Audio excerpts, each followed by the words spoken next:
That's not a comic book. Now that's a comic book. Hi everyone, welcome to another episode of Comic Reviews. I don't have a ton this week, and I also don't have a trade to talk about, so I apologize. I promise I'll get back to trade talk. Just been watching through Dragon Ball lately at work, which is when I usually read a trade, and I'm enjoying it way too much to stop right now, so trade talk will be back. This I promise. I just don't know when. Anyway, another announcement before I get into the comics this week. There will be no fan film review from Geeky Gentleman this week. Been having a lot of fun doing those, but our 300th episode of Geeky Gentleman is going to be this Sunday, and if I posted the fan film review, then it wouldn't be the 300th episode anymore. It'd be the 301st episode. We're going to be talking about the film 300 because that just makes sense. And so look forward to that. Sorry for those looking forward to the Adult Wednesday Addams fan film discussion, but I promise it'll be up next Thursday like normal. There will be an exclusive clip from last week's episode tomorrow, though. It's the best I could do. Anyway, let's go ahead and get started on comic reviews by talking about the last thing that I read, which is Weird Detective #2. Man, this is fun. It doesn't quite have the same amount of humor as the last issue. It is a little bit darker, a little bit creepier, but at the same time, it's kind of got that weirdness that's promised in the title. There's the main character sticking his tongue in a guy's ear to lick his brain and view his memories. So, you got that going on. I really like this. This is just an ad in the, or not really an ad, just this is in the Dark Horse book. I'm assuming it's in all books this week or maybe this month. Just showing all the characters celebrating 30 years of Dark Horse. That's kind of cool. But yeah, the weirdness is still here, and now that we're starting to build into the story, the proper story arc and the mystery of it. What I really like about it is it's a mystery, it's a suspense, it's truly a detective story. It's just got that Lovecraftian weirdness going on in it. And that's really, really fun. What else is happening? Just the dialogue's great. We keep getting all these new superpowers from Alex Green. Wait, no. Sebastian Green? What's his name? Yeah, Sebastian Green. I don't know where the Alex part came from. And we're getting some Innsmouth. Welcome to Innsmouth stuff going on in here too. So that's really neat. Yeah, it's a really fun book. I don't really want to talk too much about the ABC of the plot just because it's kind of it's not necessarily inherently complicated, but it's a mystery story, so there's a lot of building going on. And you know me, I don't really care for archy storytelling in comics if that's all you're ever getting. But this is such a unique thing that I'm not having trouble remembering any of the details that we were given last week, or last month, I mean. I'm not having trouble retaining anything, so I think it just works, at least so far. Yeah, really, really great series so far, though. I highly recommend it. If you can get a hold of it, go for it. It's been a lot of fun so far, so only 2 issues in, perfect time to jump on, really. Get 2 issues to decide whether or not it's for you. Let's go ahead and talk about Darth Vader, number 23. Why does this have to end? Why? It's so good. The suspense is killing me here. The building action. There's a fight scene and that could have been a bit longer, but, with pages having to be or books having to be fewer and fewer pages lately. That's not wholly surprising that it's a fairly short action scene. But other than that, Dr. Aphra's cool. Stuff going on. The reveal at the end, though, is just really like, it's perfect cliffhanger comic book ending. Where it's not like... It's not annoying and gimmicky where it's, oh my god, what's going to happen? It's, holy shit, how are they going to get out of this situation? So I really like the cliffhanger at the end of this. Vader's just cool. How he survives is pretty clever. They don't bother really showing you because they don't want to waste the pages on it. They just kind of give you an explanation of how it could have happened and then let him being around just be a surprise. Surprise. It's Darth Vader. There's 2 issues left and he's still got 2 more movies to be in. You knew it was coming. Stuff with Silo is really cool. Yeah, it's a really neat scene. Or a really neat issue.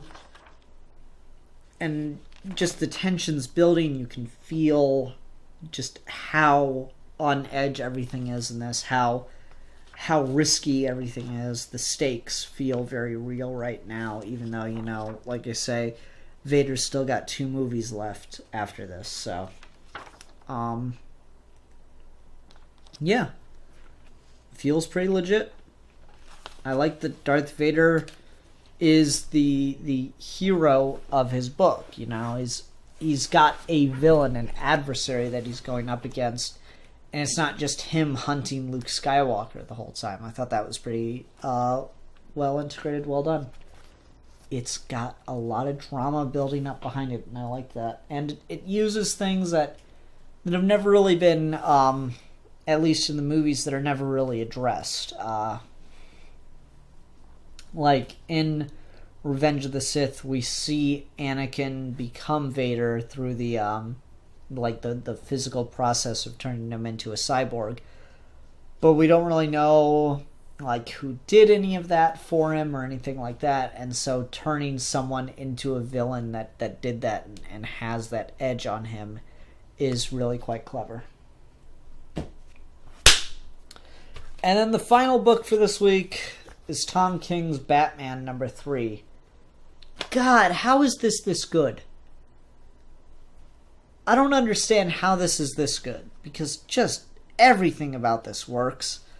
There's literally one line in this whole thing that annoyed me. And it's like such a small thing, I don't even care. Let me see if I can find the line.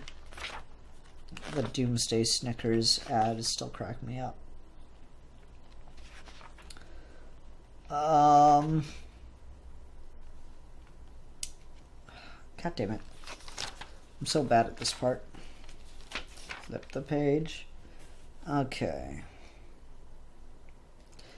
There's one line, and it's just because it's a reference to all of Snyder's stuff. And when the disasters come, riots, destruction, chaos, zero-year, owls, Joker, Bloom. That just annoyed me because it's a reference to all of Snyder's stuff, and the rest of this just doesn't quite feel like Snyder. My big complaint with Snyder is it was just Morrison over again. And so this feels so refreshing because it's picking up where Morrison left off, but it's also really just picking up where Snyder left it. Because Snyder didn't advance the character at all. He just redid it.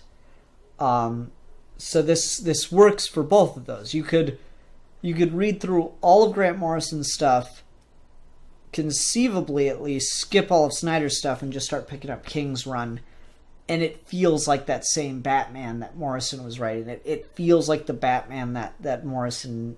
It feels like the character that Morrison got Batman to. And I really like that about this. So yeah, really cool. I'm not crazy about Finch's art, and there is like a bit of a continuity issue a couple pages in when Batman shows up to save a kid and a family, kid and his parents. You know, it's a very Bruce Wayne situation. Batman shows up to save them, but this is supposed to have happened in the past, yet he has the new costume, the Capullo costume, and so that's a little annoying. Inconsistencies like that just kind of bother me, but what can you do about it?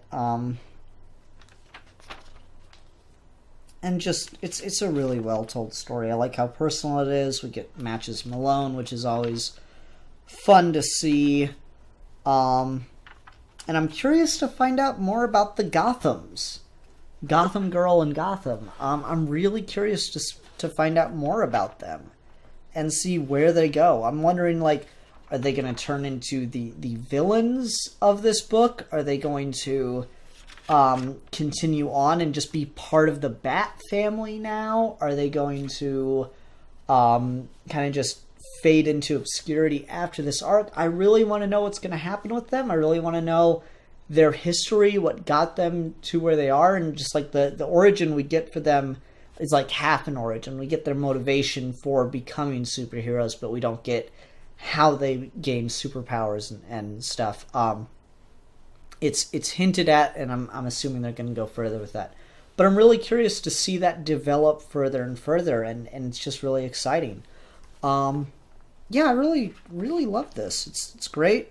Oh, really cool panel. I just thought this was neat of how we got the Bat Pod coming out of like Bruce Wayne's civilian car. I thought that was pretty clever.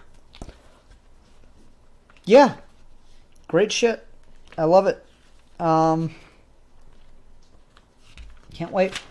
I'm going to see The Killing Joke at Fathom Live next Monday, so I'm excited for that. That should be fun. I'm really sorry how short an episode this is. I can't really tell you.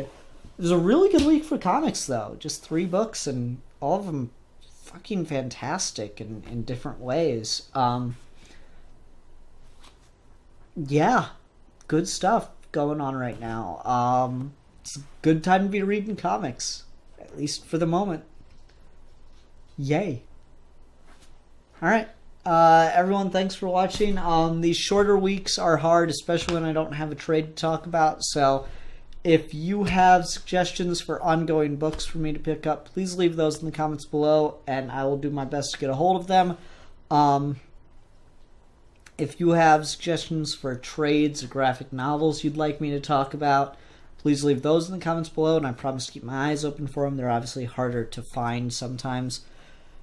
So, that'll do it for this week's episode of Comic Reviews. Thank you very much for watching.